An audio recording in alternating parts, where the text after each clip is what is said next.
Shalom, when the stuff, Salzburg, giving all praise to Yahweh, Bashem, Yahshua, Bashem, Kadash.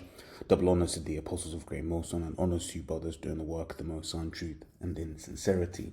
Yahweh's real name, of whom the world ignorantly calls God, Jehovah, or Yahweh. His real name is Yahweh, and his son's true name is Yahushai. And when we pray Yahweh, Bahashem, Yahushai, but meaning in, meaning that, and Sham, meaning names Yahweh, and the name of Yahushai.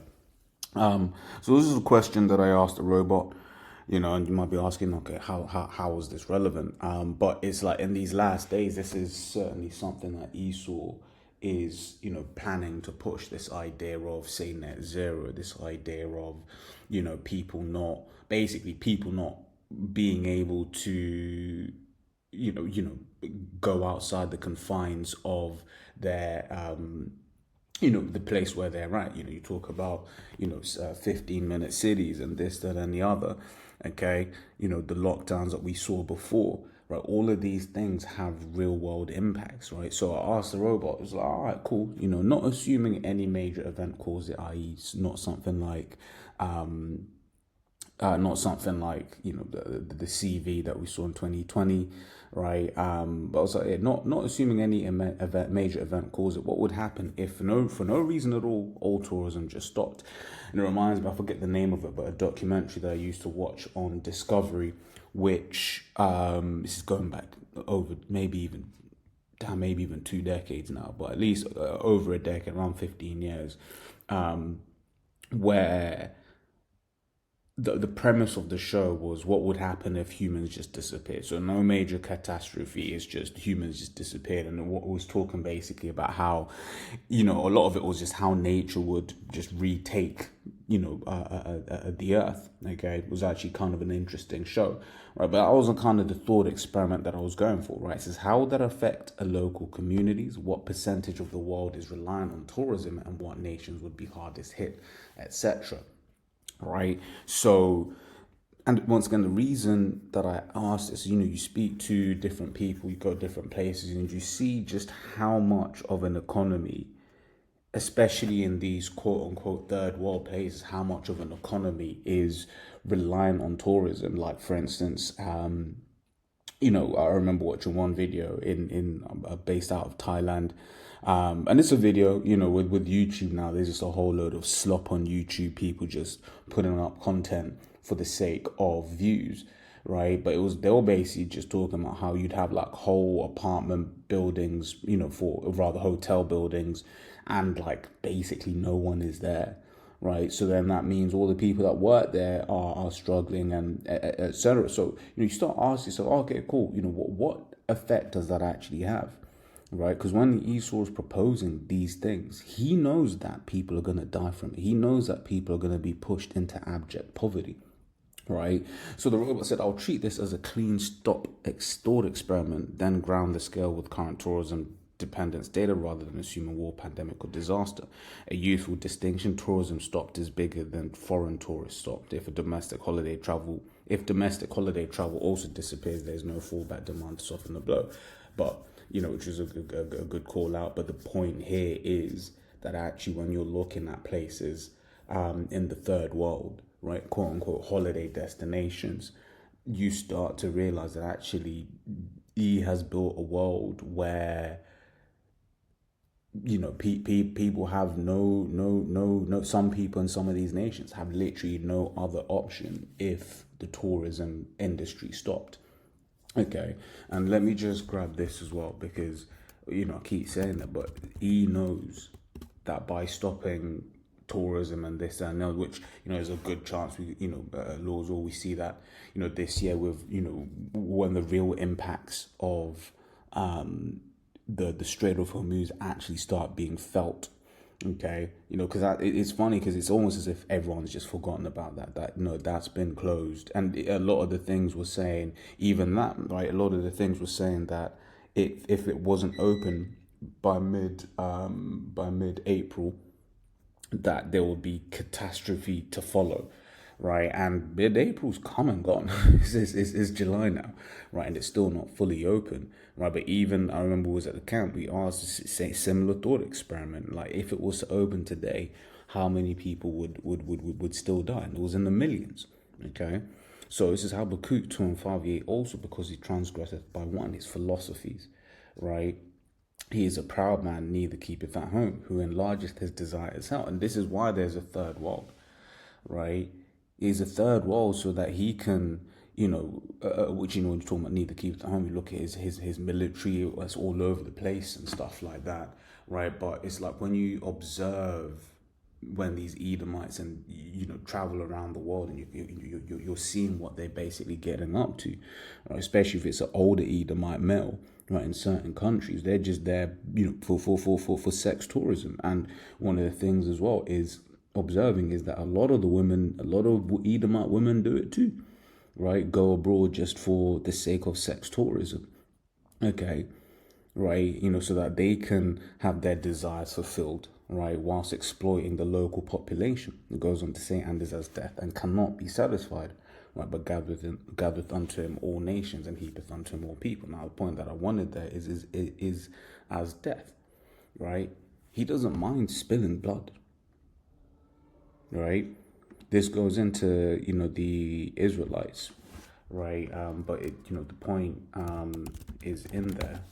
Right, this is Ezekiel 35 and 5. It says, because thou hast had a perpetual hatred, right, and hast shed the blood of the children of Israel by the force of the sword in the time of their calamity, in the time that their iniquity had an end, right? Esau's always had a perpetual hatred for us, right? Verse 6, it says, therefore, as I live, saith the Lord power, I'll prepare thee unto blood, and blood shall pursue thee. And this is the point that I wanted, right? Sith thou hast not hated blood, even blood shall pursue thee. Right, because Edom, he don't, 1,000 people die, that doesn't mean anything to him. I mean, he's trying to, when you consider what the Georgia Guidestones is really saying, he's trying to get rid of 7.5 billion people, right? And all of these different schemes, he understands well and truly that a load of people are gonna die, and he doesn't care. He doesn't care. He doesn't care if 170 school children get murked off. Like, they got to pretend like they're having an investigation, but they don't care. Right? This is the Edomite that we're talking about. Right? In fact, if we go back to Habakkuk 2, right, we read verse 4, right? It says, behold, his soul which is lifted up is not upright in him, but the just shall live by his faith. By his faith, right? So that first part, behold, his soul which is lifted up is not upright in him, that's referring to this Edomite, man. He ain't right. He ain't right, and our people are going to find that out the hard way. Whereas other nations, yeah, don't get me wrong, these other heathen nations, they're heathens, isn't it? Right? They gonna do heathen things, but when it comes to the Edomite, he just ain't right. He'll do things. You remember the scene in Game of Thrones, for people that have watched it, when Tyrion, gives Joffrey 2 prozzies, and then and Tyrion's thinking, yeah, man, King Joffrey, he's getting down, right? And then Tyrion comes in and he sees that Joffrey has murdered the prozzies. That's Esau. Whereas other people are just like, all right, cool, let me do my thing, right? Which, you ain't supposed to be having threesomes. But the point is, other people are like, yeah, let me do my thing, have my fun, right? But these times, right, let me do my thing. But these times, right, he gets freaky with it. He ain't right. Okay, so let's carry on here, right? It says, so what do we read? Right, so let's actually get into the meat and bones of this, right? So if all tourism just stopped for no obvious reasons, it will be one of the biggest peaceful economic shocks imaginable, right? Not because tourists are morally essential, but because tourism is basically an export industry that delivers money directly into local places. And that's why, for instance, you're starting to see, right, China as an example starting to have like visa-free entry, right? And then that's also like a diplomatic thing where different nations will make it easy for other nations to come and visit their country because it's an export, right? You look at certain countries like Korea, their visa system is actually very simple, right? Even for people with as they say in this world, shitty passports. Okay, it's actually quite easy for someone to go there and to visit the place, right? It's very difficult for you to go there and stay, but very easy for you to go in there and visit the place because what for them, right? There's a word for it. I can't say it's a mix of consonants that ain't common in English, but Hallyu, something like that, which is basically Korean wave. Basically, we're exporting something and we want people to start coming here, right? And then when they're coming here, what is it saying? It says because tourism is basically an export industry that delivers money directly into local places: hotels, taxis, restaurants, guides, beach vendors, farmers, cleaners, construction workers, airports, ferries, landlords, councils, museums, and national parks, right? So you think about all of these different things that happen when tourists come. And one of the things as well is when a tourist is there, especially if it's a Western tourist, in the back of their mind, they're like, bro, it's going on a credit card, charge it. You know, they'll go to a restaurant, right? It may not even be a restaurant that they would normally pay for in their home country, but they're like, fuck it, I'm on holiday, excuse my French, charge it, boom, right? It says globally the scale is enormous, right? The WTTC, does it tell me what that is? I think I might sound for World Travel Tourism Corporation. That doesn't matter, right? Estimates travel and tourism contributed $11.6 trillion in 2025, or 9.8%. So basically 10% of global GDP, right? And supports 366 million jobs, roughly 1 in 9 jobs worldwide. The World Bank gives a similar 2024 picture, around 10% of global GDP, 357 million jobs, right, and 1.9 trillion in international visitor spending, right? So when you're looking at these numbers, when you think about this, I think when people are in other places and they've got pounds or dollars or whatever, what have you, being there, you might be spending, yeah, you might be getting overcharged. They might look at you, a foreigner, right? Normally this is, 10p, 10 cents for us here, but like we go and charge you $2, right? That's because you're in that moment, you might just be feeding that family for 10 days. So when he is taking these things away, once again, he's fully understanding that a lot of people are going to die, right? And he, once again, he doesn't care. He doesn't care that a lot of people are going to die in parts of as part of his agendas, right? Let me see. Let me grab this. This is Micah 2, right from the top, says, woe to them that devise iniquity and work evil upon their beds, right? When the morning is light, they practice it because it is in the power of their hand, right? And when you're seeing, once again, when you're seeing these things, when you're talking about net zero, when you're talking about, oh yeah, we should limit international travel, which once again, we understand that all of this is going to happen anyway, right? I like doing these thought experiments just for the sake of like just really looking into how one thing may have have quite a big impact, right, in other directions, right? Because that's the thing with Esau, right? Well, the scripture says this is Psalm 64, right, and 6. Right, I'll start from 5. It says, they encourage themselves in an evil matter. They commune of laying snares privily. They say, who shall see them? So they search out iniquities. Right, they accomplish a diligent search. Both the inward thought of every one of them and the heart is deep. Okay, so he knows what it is that they're doing, right? But one of the things that they love to do as well is to, leave it up to plausible deniability, right? Leave it up to just, and make certain things be very indirect. So you think about, once again, the whole point of this topic, that actually stopping tourism is going to have a whole load of people die, right? Just keeping it plain and simple. The closing of the Strait of Hormuz is going to have millions of people die, right, this year, right, from the fact that a lot of fertilizer goes through the Strait of Hormuz, right? Which means that poorer nations weren't able to plant in the same way that they normally would have. Rich nations, might have been able to, bear a little bit more of the cost. But guess what? It's not necessarily a nation that's, buying the fertilizer. It's a farmer, so he may have been only able to buy less, right? And then on top of that, guess what? You're then in a position where you can't plant as much. Your yield come harvest is going to be terrible. Okay, so it goes on to say, let me read that again, right? Marker 2. It says, woe to them that devise iniquity and work evil upon their beds, when the morning is light, they practice it because it is in the power of their hand. Right? They cover fields and take them by violence. Yeah, because when all these people drop, Esau thinks he's just going to come in and rule everything, take everything, own everything. That's what Esau, expects to just happen. It goes on to say, so they oppress a man in this house, even a man and his heritage.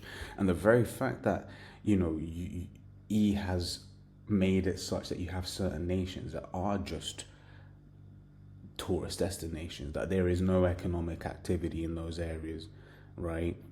That's just what those places are for, right? And he's kept them that way once again, but a big part of it being exploitation, right? You go certain countries, you start to realize that you can buy anyone cheap.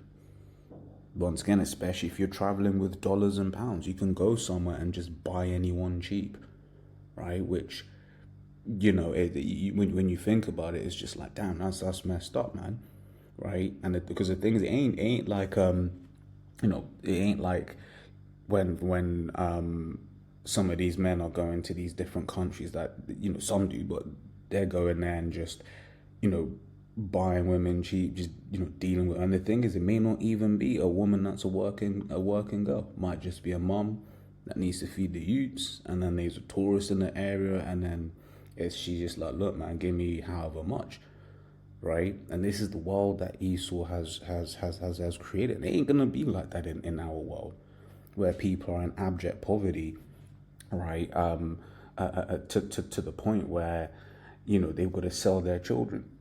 You've got certain nations where girls and boys are up for sale to these Edomite men, and they're up for sale for cheap, right? And then that's one of the reasons why. Let me grab this.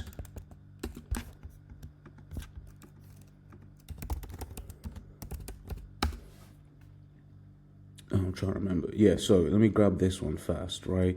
It says Proverbs 14:13, even in laughter the heart is sorrowful, and the end of mirth is heaviness, right? Because, brothers may, go somewhere or whatever, or, watch certain things, be like, oh yeah, that place is beautiful or whatever, and you start really looking into the depths of what that place actually is, right? That's certainly one of the things that I try to do. I try not to just be a bot, try not to just be an Edomite, when I'm not at home. It's just, and you're watching and you're observing, you're like, okay, so this is how the local people are actually experiencing it. Because once again, if you're coming with big pounds and big dollars, right, you're not getting the local experience. There was someone who made the point, right, about, like, I think it was Latin America, I think it might have been Brazil, one of those, as Eve would say, colorist Latin American countries, where basically they were like, why is it that the so-called blacks in that country get such a bad treatment, but then the so-called blacks in America, from America, don't get that bad treatment, right?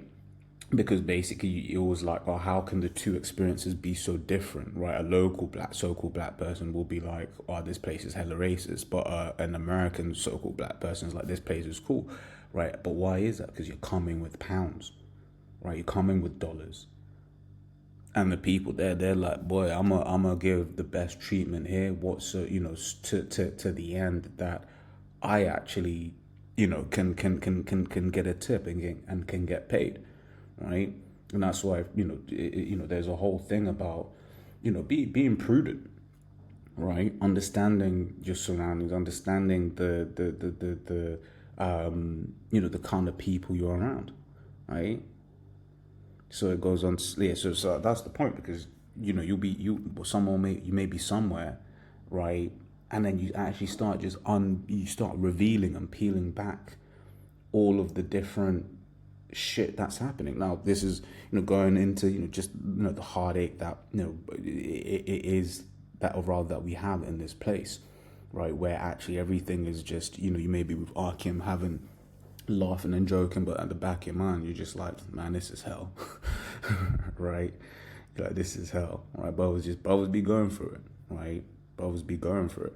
And yeah, just once again, you may be watching something about somewhere or in the place, and then you're really just seeing that actually is, yeah, maybe beautiful, maybe this, but then you're starting to see the exploitation. You're starting to see how easily you could join in the exploitation, right? And just like, once again, just how cheap life is in this world, you know? And that's why, you get so many youths globally that just go missing, because life in these places is cheap, right? And when just to clarify the point, and when I said how easy, because people will start offering, hey man, hey, there's this, there's this song, hey, cost you this much or whatever, what have you, and you be like, but I ain't even on that. You see what I'm saying? You be like, I ain't even on that, but because people see that you're coming with certain things, right, they start offering you, right? So 2 Peter 3:13, nevertheless, we, according to his promise, look for new heavens and a new earth wherein dwelleth righteousness. And that's ultimately what we're looking for, righteousness, because this place is wicked, man. This place is sick. Let me speed through the rest of this, right? So it says, so the plain answer is around a tenth of the world economy is directly or indirectly exposed to tourism, but the dependence is wildly uneven. The immediate local impact would be brutal. Hotel and guest houses would empty first. Then the hit would move outward. It says restaurant shifts cancelled, taxi income gone, excursion companies idle, laundry supplies unpaid, farmers and fishers losing hotel demand. Right, because even that, I never even thought about the fact that you have certain farmers that their whole thing is they sell to the hotel, right? They sell the fresh food to the hotel, right? Airport workers cut, beach sellers and craft vendors losing cash income, because once again, especially some of these very poor third world countries, right? They may just have a little hobby, right? Their wife might just make bracelets or something, right? And then they're coming and they're selling.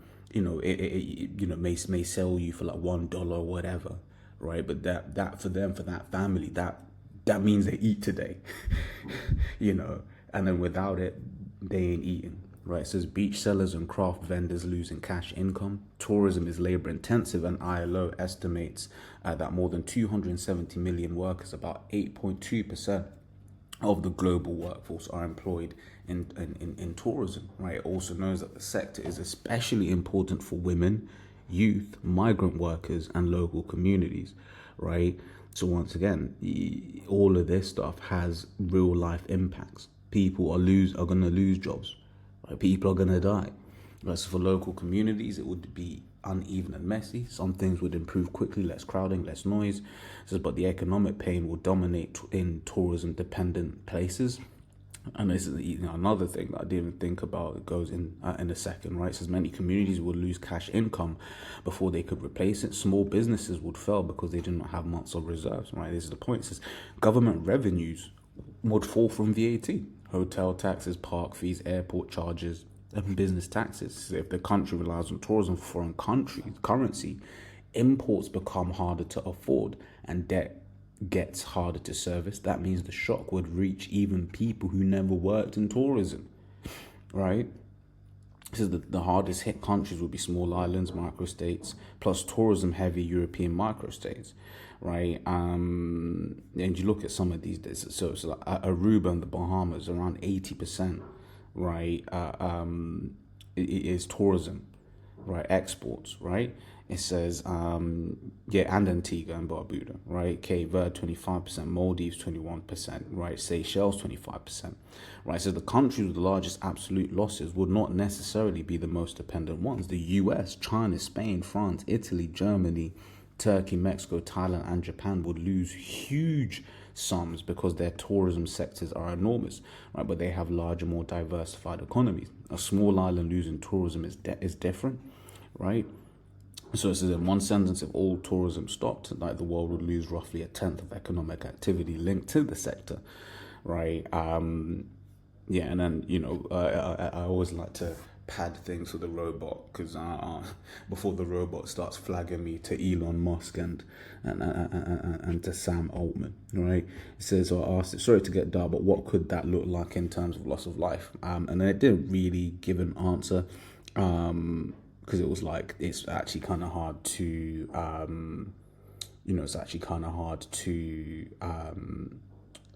calculate. But it says people lose income, then food quality drops, right? And then it says recession and systematically associated. So it says one cross-country study found recessions are systematically associated with higher mortality in poorer countries, particularly child mortality, while the effect is weak or absent in rich countries. Healthcare becomes unaffordable or unavailable. Tourism-dependent countries often use tourism earnings for foreign exchange. If that disappears, importing fuel, medicine, medical equipment, and food gets harder. Right? People skip checkups, delay treatment, ration medication, or cannot travel to hospital. Right, and then it says governments lose revenue. There's less hotel tax, airport revenue, VAT, business tax, part fees, and foreign currency. That means pressure on public health, welfare, schooling, policing, waste collection, infrastructure. The danger is not just unemployment; it is the whole local state become poorer at once. Right, and the mental health deaths arise. People move into riskier survival work. Right, some would enter unsafe and formal labor, illegal fishing, mining, logging, smuggling, dangerous migration routes, or exploitative work. Right, that is where the deaths become harder to track but very real, right? It says the reward analogy is 2020, but it's imperfect. It says the UN tourism said 2020 was the worst tourism with 1 billion fewer international arrivals and 100 to 120 million direct tourism jobs at risk. It says, but and then it was like, yeah, but governments actually spent a lot of money to, would you call it, to help protect, right? So it says, scenario: tourism stops 1 to 3 months, major hardship, business failures, probably limited excess mortality. Tourism stops for a year, partial support, serious poverty, debt, mental health deaths, worse health outcomes, deaths become measurable in vulnerable countries, right? And tourism stops permanently with no replacement economy. So some places face national economic crisis, excess deaths could become substantial over years, especially among children, the sick, and the elderly, right? As in tourism stops globally and support systems also fail, right? It's potentially catastrophic. In the most dependent island and coastal economies, the death toll could possibly reach tens of thousands to hundreds of thousands over years, but any exact number would be at fake precision, right? And that's it, right? Yeah, they're saying tens of thousands, hundreds of thousands, but we understand that actually it goes even more and gets deeper than that, right?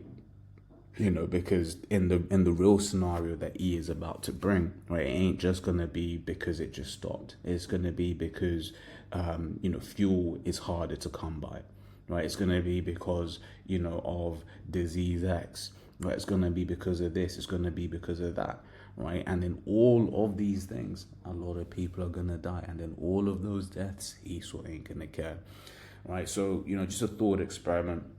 As always, laws without edifying. Until next time, we say shalom.